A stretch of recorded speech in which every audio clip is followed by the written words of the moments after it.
Hello, hello, everybody. Oh my gosh, let me invite my guest for today. I'm so excited to speak with Harriet, a fellow author and cancer survivor. Our story is quite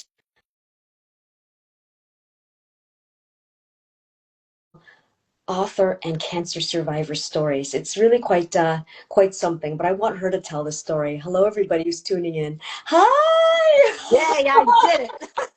You did it, I did it. Thanks for the practice session. You know what? Whether it's the Zooms or the Instagram lives, I always feel like it's the first time. I always feel like, what do I do again? So I know. I I feel, know. oh, So you're sitting in summer in a summer outfit, and I'm freezing in my winter. We had a huge snow yesterday, and it's freezing here. listen, I feel for you because my family's in Toronto. So, Ah, very close to New York and some of my good friends. And I'm always getting pictures of snow and everyone's just really pissed off. And I'm like, uh, yeah, I'm here. But I love the snow. It looks so charming and everything. But yes, it I looks beautiful, but it's hard to dig out and drive, and then it ices up at night and I know. whatever, Oh, Harriet, whatever. that was my life for a chunk of it, and now it's I know I've been loving it here, but I love the color you're wearing. You're wearing one of my favorite colors. I like green from Oh, Emerald City, The Wizard of Oz. I oh, like bright green. I like bright colors, but I specifically like green and oh, purple. you look so good. I'm so happy to finally get to connect here. I mean, we've connected before, but Yeah. Yeah. to sit and just share a little bit about our story and it'll be nice to share these clips later for people that can't tune in now. So to Oh, get as long as you know how to share later, because I don't. I'll take care of that. I'll just tag you. Okay. Oh my Okay. gosh. We're two fellow authors. We're two fellow survivors. Same cancer, if I recall correctly, right? And almost the same time frame, I think.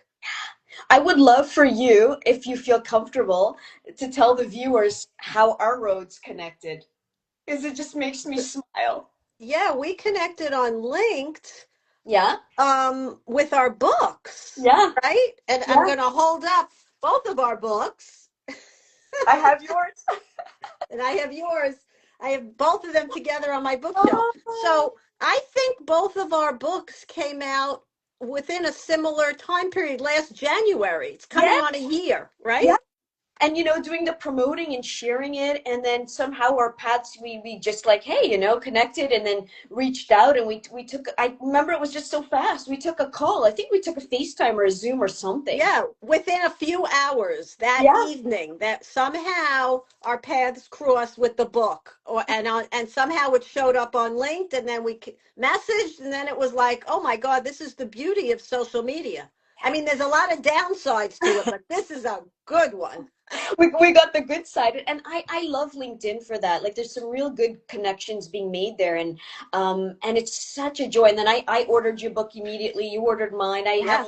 I put a little sticky on my little section that I like to refer to in your book, and it's such a joy. I mean, where do we even begin with this? We both were given a very strange situation, and that's cancer. Cancer is never something you can quite wrap your head around. And if Right. you try to, it'll drive you mad. And so for me, I know I channeled that madness, that absurdity through the writing. It was necessary for my mental and my physical survival because the two are intertwined. You can't Of have course. a sick mind and a healthy body. Um, Right. Of so course. so I'm so happy that I was able to digest that and then somehow know in the back of my mind that my book could serve and help those behind me, because my gosh, cancer is the new cavity, and if people you speak to, so and so has it, this person is right. So Oh, it's like epidemic. it's an epidemic, and how do we use our experience for good is really how I try to live my life personally. And then what's so beautiful is you can tell your own story. You were hit by surprise and you wrote a book. Right. Right. So it's interesting that we each wrote, but I think we did it a little differently. You did it while you were going through it. I think Yeah. you were like writing while you were sitting waiting for chemo. You'd be like journaling. You'd be writing.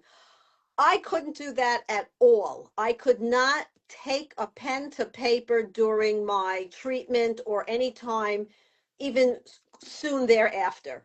Mm. I only 2 years later decided, after reading some books, because I happen to like memoirs, and I ended up reading a memoir by a psychologist who unfortunately died of her cancer, but it was a wonderful book. And it kind of motivated me to say, well, maybe I could tell my story and then also include components of, therapy in my professional Mm. world and life, kind of on both sides of the chair or the couch, however you want to say it. So I did mine like 2 years down the road. I just couldn't go there. You did it in the throes of it, and yours is so poetic Mm. and so like real time. It's beautiful. You Thank put stickies in, but I bent pages down. I did it the messy way. Hey, it's okay. Whichever way it is, it's good. It shows that, you're immersed. And I just want to say Yeah. thank you for your words. They mean a lot to me from somebody that I respect and a fellow author. And not every book we read we're gonna love. Right. We've all had those books where it's okay. And for you to say that, it really means a lot to me. It's No, to my but heart. it's very true. It's poetic, it's free stream. It's really like getting into the heart and soul of a person going through it, Mm. almost like real time. Yeah, yeah, and it was my friend through the moments, and what's funny is I still refer to it like a stranger, but a friendly stranger. Does that make sense? Sometimes you go through something. It's like, huh, let me see myself when I was going through the pits of hell, and let's see. Okay, and it's like a reminder for self, and why I think it's so important, and more people are journaling and writing because it's not just for the moment, but can also be a really safe gateway to the past to Right. reinforce how far you've come. I Yeah. always feel like this, Harriet, we need to stay in the present and be ambitious and look forward, yes, but there's nothing wrong with looking back when you come from a level heart and head. You look back to remember how far you've come because it further inspires you when you get through something, come through new challenges and go, wow, but that happened. So Right. whenever I get a moment, I kid you not, I go, you beat cancer. I tell myself Yeah. that, and I'm like, what else can ruffle my after this? Right. So it's a real a stabilizing factor, the looking back and also the realizing that wow, cancer was quite a leveling up on your tenacity for life. I don't know if you feel the same. Oh, 100%. Absolutely. And I also feel very strongly that we not I even though it was a major thing in our lives, a major trauma, tragedy, whatever you want to say, it doesn't define us. And I say us, I'm really speaking about myself. I don't know if you agree, but Mhm. I don't want the the cancer to be a defining feature of my life. I want it to be, it was a chapter, and I hope that's it. I hope the chapter will be done. When you once you've had cancer, you always have that fear of, God forbid, recurrence. I mean, I think that's just universal. You can't get around that one. But we're a lot bigger than our cancer, right? Yeah, I mean, we had it, we went through it. Hopefully, we've learned a lot of lessons, and I assume we live life richer. And I say we because I know you do, and I do. yeah. Once you've hit close to thinking, could I be dying? There's nowhere to go but up from there. And every morning when I get up, and my mantra is when I meditate, help me pay forward the gift of my life. Oh. And that's truly, and I promise, that is what I say every morning. Help me Mm, pay forward the gift of my life, because I feel it's a gift of life. And I want guidance in what to do with it, mm, how to be more of service, how to pay forward. I mean, I appreciate sunsets, all the little stuff that people say, sitting with that mug of hot chocolate and deriving such pleasure. I mean, the little things we got, but in general, just bigger almost. How do mm, I pay forward? That's kind of my direction, what I mm. go towards. Oh man, our paths met for a reason because I feel very much the same way. There's something. The taste of life is so much sweeter when you know you're given more borrowed time. And I just thank God. I thank universe. I thank life. And same thing when I wake up in the morning, I open my eyes and I just say thank you. How can Mhm. I serve? How can I Right. just tapped into love and do my best today. And thank you. It's a joy. I'm here, you know? Um, Right. yeah, and even through the challenges, hey, what is this teaching me and serving me? Because honestly, when I look back, I thank cancer the teacher. Boy, was cancer the teacher, the ultimate leveler upper, if that's a word, leveler upper, because it raises the game. It puts you in a state of fearlessness. Even when there's a moment of fear, it gives you such a clarity. Because what can ruffle you after you've seen that face of cancer coming to shake your core? So you start seeing things with a lot more perspective and a lot Yeah. less fear. It doesn't mean you have no fear, but it's you just remember that heavy teacher, you know? Right. And Right. all of a sudden you're like, ha, you just, yeah, what can bigger than this? And you know you did it, and you know you dealt with it, and you came through, you went through it, you came through it, and in a relatively good way. So that's absolutely huge. It sets a foundation for knowing that you could basically handle anything, I You're think. so amazing. I mean, and in the work you do, so just for, I know like the people tuning in probably know us, but let's say there's somebody that doesn't know us. We are two authors and cancer survivors. We both survived a Not non-Hodgkin lymphoma, right? Yes, There you non-Hodgkin's go. lymphoma. Yes. And you went through chemotherapy, is that correct? Yes, and so did you. Yeah, Yeah. and then I had this other thing each cycle, the lumbar puncture. I don't know if you went through that. Yes. Yes. See, we had the exact same thing. Yes. Oh God, it was just yeah. There Yeah, was that was ugh. yeah. You That was know. not good.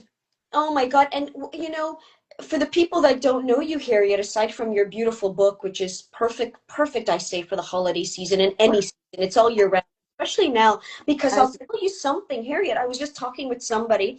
I do some retreats in the desert, and she's been wanting to join a little weekend retreat. And I checked in on her, and she says, "Oh, I'm stuck doing chemo on Christmas." So a cancer goer. And I thought to myself, that's why our books are here so that people going through their holidays, I know I spent many holidays in the hospital, that they know they're not alone. And I said, you know what, soon this is going to be a distant memory and you're going to have so many more holidays to look forward to. But that's why our books are here, so people are less alone. I know when I read your book, I can hear your voice in it, and that to me is what makes a book beautiful. When it's when the heart speaks, when the voice is real, right? yeah. Yeah, um ditto to yours. Yes. Thank you. And I Beautiful. say to the people, because yours is available worldwide online, I always send people to Amazon because it's like the easiest, quickest, and you know, Kindles are giftable too. I didn't know that until this year. But find it anywhere. But what I especially love about yours is you have this section Mhm. that is your cards, Yeah. and you call it your My I love it, your my coping cards. right, my coping cards. You know, Yes. I love anything to do with cards. I have a dear friend of mine gave me an oracle set of cards by the poet Hafiz. I have some Mm. cards from John O'Leary's film, and then your cards in the form of a book. There's something powerful, but I love that you wrote that these cards, as I came to call them, my coping cards, focused me on going through and getting through my cancer journey. It became a creative and soothing way of capturing and visualizing through pictures, words, and intentions. I bring this up because one of the biggest parts I know for myself, and I'm not going to speak for you, but I can assume, I will gently assume, is that the visualization was such a part of it. When I was going through it, it wasn't so much about being stuck and, oh, woe's me, I have this. It was, I tried to not define, have cancer, I'm not cancer, I'm Sandy. But what helped me was the visualization. I kept seeing myself running on the beach. It was a car, Oh, my own mental flashcard that would punch me in the face and yeah. get me out of the fear, and I would just see that image. Then fast forward a year and a touch after, I'm running on the beach going, Yeah. what? So Yeah. how did you did the It, inspiration for these coping cards and visualization to take part from your life as well? Well, I do meditate and I do visualizations. And I had a friend, unfortunately he passed, but he used to Yeah. do meditation and visualization with me every week while I was going through my chemo on the phone. He'd have me lower the lights and put on a Oh, nice candle, and and we would visualize, and he would talk me through, whatever different visualizations that were important to me at the time. But the cards came because when I was looking for a therapist, I'm a therapist and I Yeah. lead groups, but I did not want to join a support group, even though people said, oh, join a support group. I just didn't want to. You know, sometimes you have to instinctually know what you want. I didn't want to sit around and just hear everyone else's sob story. And I also knew I didn't want the typical therapist where you just go and, talk and talk and talk. No. And I somehow found the perfect person, also online, who's a creative arts therapist. Now, I'm not artsy. I do stick figures. That's the joke. But she's also trained in Carl Jung's theories. So she's Mhm. got the combination of psychotherapy and artistic, I don't know, beauty, talent. She's an art therapist. And we together did these cards because I love photos, I love quotes, and she would say, so let's set an intention with each one. Yeah. Yeah. As you, That was like a picture of my cancer shrinking. And that's oh, a picture I took in your state, in Sequoia, the trees from a few years ago, looking up and seeing, okay, if I get through this, I am going to grow. yes. And Oh, I'm going to grow up, because after you go through something, if you don't grow from this, what's it for? okay, so then I opened up your book in the perfect place, exactly for what your last sentence was, a quote by Rabbi Steve Letter. If you have to go through hell, don't come out empty-handed. And That that's resonates for me, Harriet, because I'll tell you, I told my oncology team this. I said, if I can't make sense of the nonsense that cancer is through the writing, through the something, if there is not a kernel of sweetness to rise out of this hell, I said, just give me a bullet and a gun. They looked at me and smiled, because we have to find the purpose. We have to find that small little speck of dust to help us get out of that spot. Or else, what is the point of this absurdity? If we can find the lesson, the teacher within the teacher of pain, oh my gosh, can it so give you so much of a world of gifts. So for me, absolutely. and I want to really stress this too, Harriet, and I say this a lot, speaking, and I know you've done a lot of the podcasts and stuff. I want people to know that are tuning in. I'm not trying to be toxic positive, oh, just sunshine and rainbows. No, cancer is an ugly disease.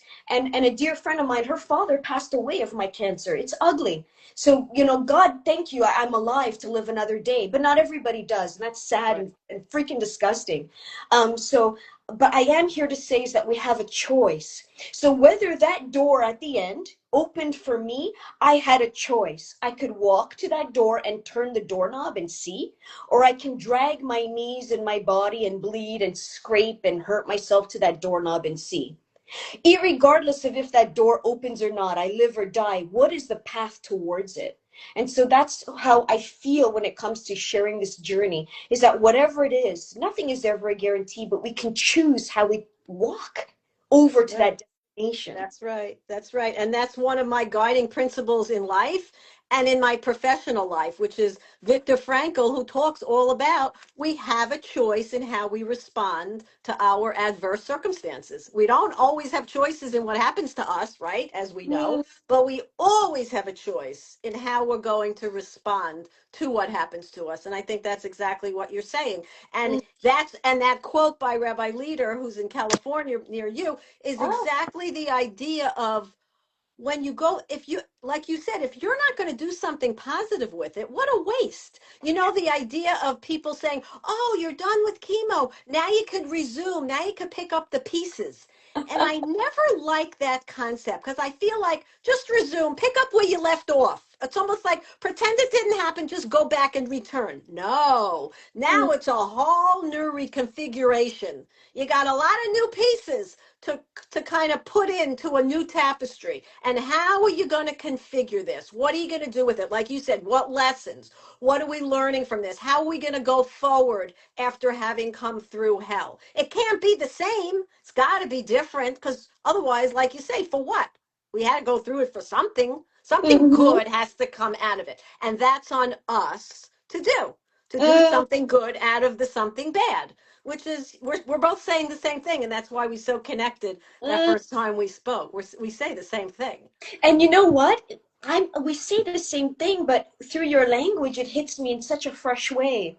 And isn't it such a joy to know that we share something, but we can always be in a state of inspiration and awe by hearing it said differently by another. Absolutely. A But hundred like, percent.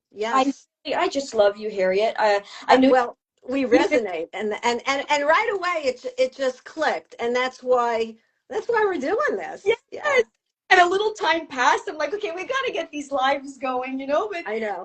oh my gosh, sometimes things take time, but It's um, okay. I just want to say you're. I just want to know, and then I'll tell you what I do. You're a drummer. You do the therapeutic sounds. Is that correct? yes, I do sound healing, sound bathing. I just Sound got bathing.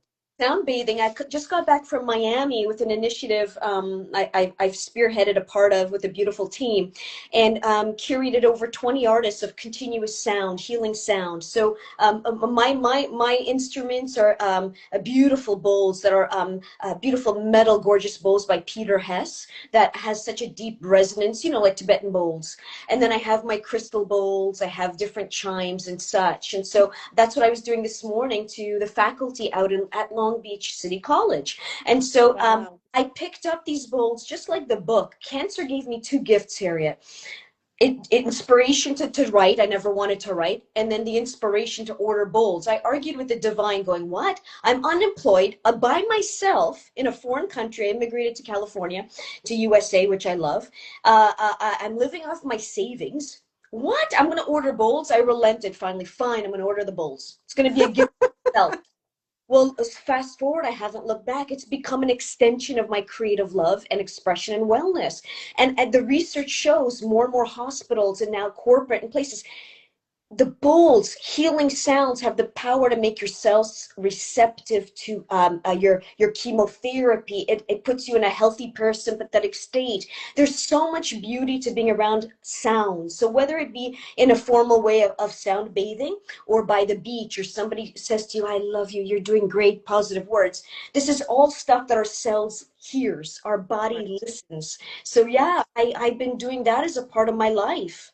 That's great. That's great. It's Yeah, healing. It's like music. yeah, It is music. It's a form of music, yeah. obviously, which we know is very healing. I mean, didn't Yeah. Oliver Sacks write about that in terms of patients that he had that had dementia that responded so beautifully? I think he has a whole book on the power of music and what it Mm, does to our minds and our bodies. There's so much, and now with more of these what will I call them? Not ancillary services, but all these different types of healing techniques that are more avant-garde. There is so much research showing, like you say, it goes into our bodies, it goes into our cells. mm. It's like our body is listening, our cells are listening. It's like talking to a plant. We Ab- know that sounds silly, but when you talk, plants pick up. yeah, It's all that, it's the energy. It's some of the stuff that some people say is woo woo woo woo, but the more you read, the more there's so much being researched around all of this.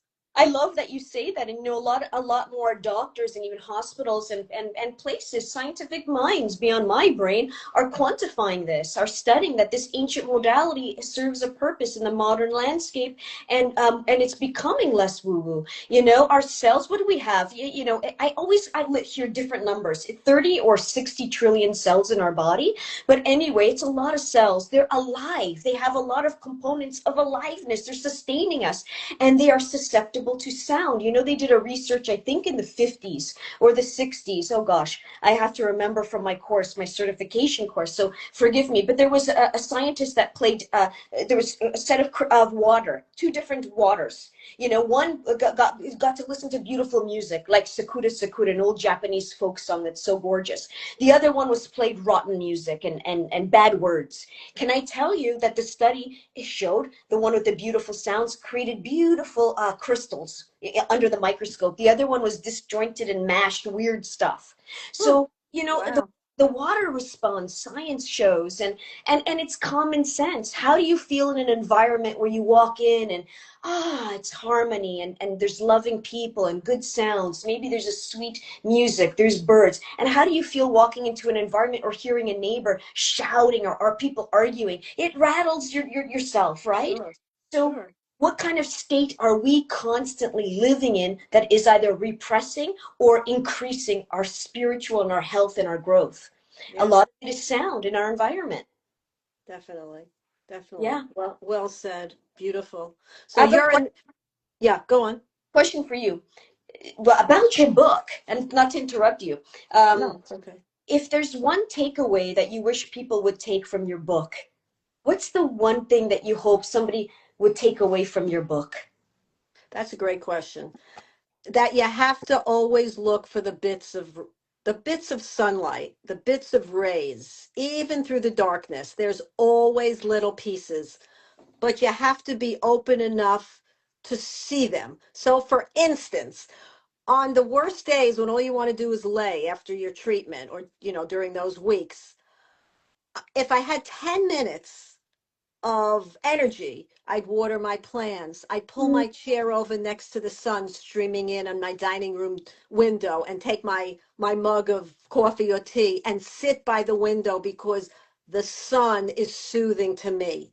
It's finding the things that nourish you, that you enjoy, and bringing them in, even if it's 5 or 10 minutes, finding the bits of light, finding the bits of joy, because that can really we can't wait for the big times, oh, I'm going to take that vacation once a yeah. year. We have to do it each and every day, even when we're going through hard times, especially when we're going through it, even more so to be intentional and to say, I have 5 minutes, I have 10 minutes, I have a half an hour that I feel a little stronger. I'm going to go out to a park. I'm going Mm, to sit by the bench by my lake near my house. mm, Something. It's very nourishing, and it keeps us, to me, it keeps us afloat. mm, We have to find things that give us that entranceway into the tiniest bit of light. And that's why I mm, call it this, light through darkness. so well said. I tell you that God, I feel the same way, even when I was going through chemo and the body is weak and you can barely do much. And especially when I was tethered to the machine, my rounds were 5 days, 5 nights, of this stuff. And then I'd go home for 2 weeks and come back and Mine too. yeah, Exactly the we had the same. same. Oh my God, you're my twin. We had this. And you know what? No matter what state I'm in, even if the chemo was so unbearable, it got stronger round to round as it increased. And I was in bed till 3 in the afternoon. Like, I still have the day. It's 3 in the afternoon. I'm never in bed at that. Like, that's insane. But the body's tired and sick. I'd still get myself up, put my slippers, do the basics, brush my teeth, honor my face, wash the face, do the simple rituals, put the face cream, put something fresh on, even if it's a fresh gown. It's a mental thing to get rid of dirt, or whatever, Definitely. feel alive. Definitely. And then I would walk with my chemo friend and I would do my laps. And that to me was setting the tone to remind my body that I'm still alive, to remind my spirit that I'm still alive. And I tell you, I had a really great oncologist. And oh my God, he was so amazing. His name is at the tip of my tongue. It's at the back of my book. Dr. Reed. There it is. Dr. Reed at All of You Medical. You are one of my incredible people. He told me that when he was working in the hospital during COVID, for example, he goes, one of the big disservices was when people wouldn't move. A lot of people just didn't move. And I don't want to say the wrong thing about COVID. This was my doctor telling me that what he observed in the hospital was if you didn't move, you would pass sooner. So he Mm. goes, Sandy, no matter what anybody tells you, oh, please stay in bed or rest because you have cancer, you're too tired, don't use energy, don't listen to that. He says, through what he saw through COVID, through his work in oncology, he goes, keep moving. Hmm. So moving is the momentum of life. And so that really resonated with me because I also had other people saying, oh, you should rest, or you should, oh, the body, I know the body needs rest. But if you're just going to lie down, I'm just telling my body I'm dead. You have to keep moving the Yes, chi, the life force. So that's definitely. key. Absolutely. Absolutely. 100%. And that's what I did too. I would go out to pretty places. I would walk. You have to. It is the energy. It is the chi. And it's also for the mind. Because when you just lay and lay and lay, which sometimes we have to do, we listen to our body, but you get into a spiral of depression and lethargy. And for me, the key was being very intentional about it because it's very easy to just kind of give into it and say, oh, I'm too tired. I'm just going to lay. Maybe tomorrow will be better. Well, maybe for 20 minutes it could be better. Yeah. And you take the 20 minutes. So for for me, it was, you talk about colors. You said, you'd wash your face and you'd brush your teeth. And for me, it was putting on colors, putting Mm, on colorful eyeshadow, putting on colorful scarves when I lost my hair because I didn't want to do the wig thing. And me then when I too. go to the hospital, people would always comment, oh, what color is she in today? And today. And that made me feel more than my sickness. Okay, I'm doing colors. I feel it makes me feel vibrant. It makes me feel a little bit more alive than if I just Yes. put on the boring white or gray.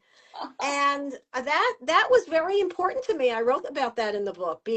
Having colors, doing colors. I mean, I've always liked it, but this took on almost like a life of its own.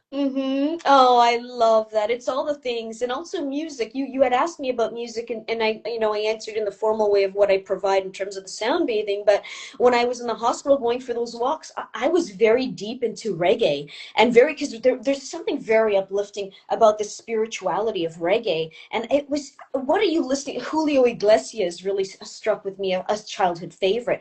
And I would play it not in my earbuds, but literally with it out loud, and I would walk the halls, and people would look over from their beds and smile at me, and it was like I daily I was like, I need to raise my vibrations on all levels. And I think these little tips, and I don't want to even say tricks, but they're just tips that Yeah, are simple and accessible and free, can really help you through your journey regardless of what the end result is. It's how do we want to flow through life. Listen, we all have the same destination, okay? If we're lucky to and have many, many years on the planet. And again, whether it's cancer or whether it's just life, how are we choosing to vibrate towards that end, which right. can be a beginning at the same time, pending who you're talking to.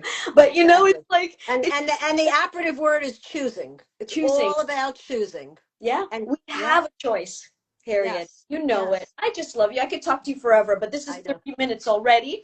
It's Okay. amazing. I don't want to keep you. I know you're a busy lady It's too. okay. But this Um, was great. And it's just we're so much on the same wavelength that it's we could just go on and on. It's great. It's great. Maybe we'll do oh, another one another time. yes, for the new year. And I just love everything about you, and the way you survive. Likewise. It's so beautiful, and you're such a help to those that need it.